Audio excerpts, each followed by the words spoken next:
Also die Agrarpolitik wird in Brüssel gesteuert, wird aus Brüssel gesteuert.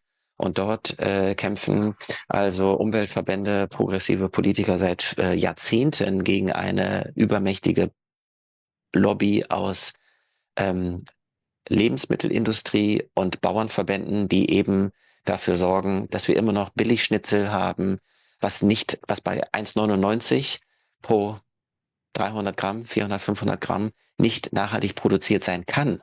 Das kann nicht tierwohlgerecht produziert worden sein. Das ist einfach nicht logisch, wenn man sich das Preisniveau oder das Lohnniveau in Deutschland anschaut. Das weiß eigentlich jeder. Das bekommt man mit, wenn man den Fernseher, das Radio, das Internet anschaltet. Aber die Verantwortung wird noch immer den Verbraucherinnen und Verbrauchern an der Supermarktkasse zugeschoben. Und auch unser aktueller grüner Landwirtschaftsminister sagt, na ja, das müssen die Verbraucher entscheiden. Wir müssen hier so ein bisschen anreizen und da so ein bisschen anreizen. Aber wenn die Verbraucher sich immer noch für das Billigschnitzel entscheiden, dann können wir nichts machen. Und das ist falsch.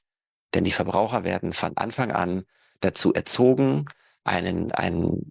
immer das Auge zu haben auf den günstigsten Preis. Sie werden von der Werbung Tag und Nacht, wenn man das Radio einschaltet, ähm, wird ihnen eingeflüstert, dass es immer billiger geht und dass es auf den billigsten Preis ankommt und so weiter und so fort. Und da kommt man ja kaum gegen an. Und deswegen muss die Politik da viel stärker eingreifen.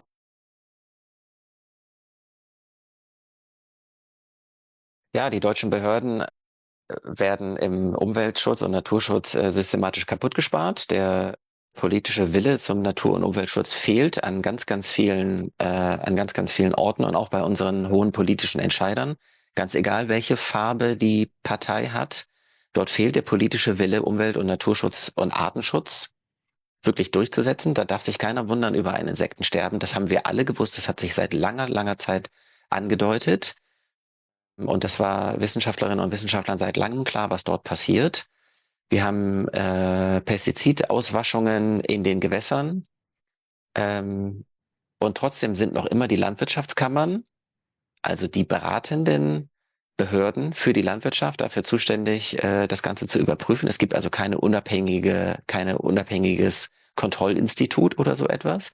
Noch immer sind die Kontrollen bei Tierwohl, bei Pestizidausbringung, bei auch der landwirtschaftlichen Praxis, also wo fängt ein landwirtschaftliches Grundstück an, wo hört es auf, was ist der Weg der Gemeinde, was ist sozusagen Privatbesitz des Landwirtes.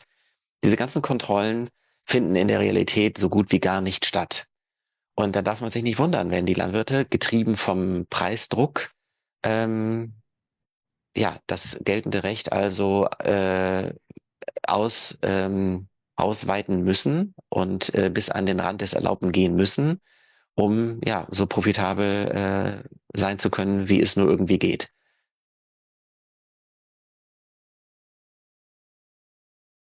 Öffentliches Geld nur für öffentliche Leistungen. Das ist ein Credo der Umweltverbände seit vielen, vielen Jahren. Das heißt also, ähm, die Landwirtinnen und Landwirte sollen Geld bekommen von den Steuerzahlern. Sie sollen gerne Geld dafür bekommen, dass sie gute, gesunde Lebensmittel produzieren, aber sie sollen eben auch dafür Umweltrecht einhalten.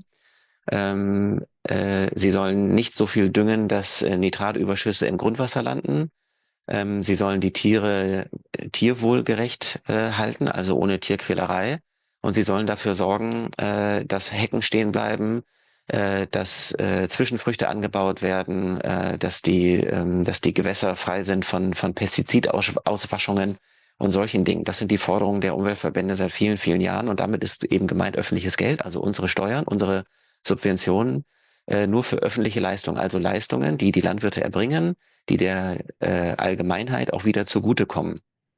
Und ich finde, das ist eine faire Forderung und viele Landwirte sagen auch, jawohl, da wäre ich sofort dabei. Aber das geht eben nur, wenn das ganze große System angepackt wird.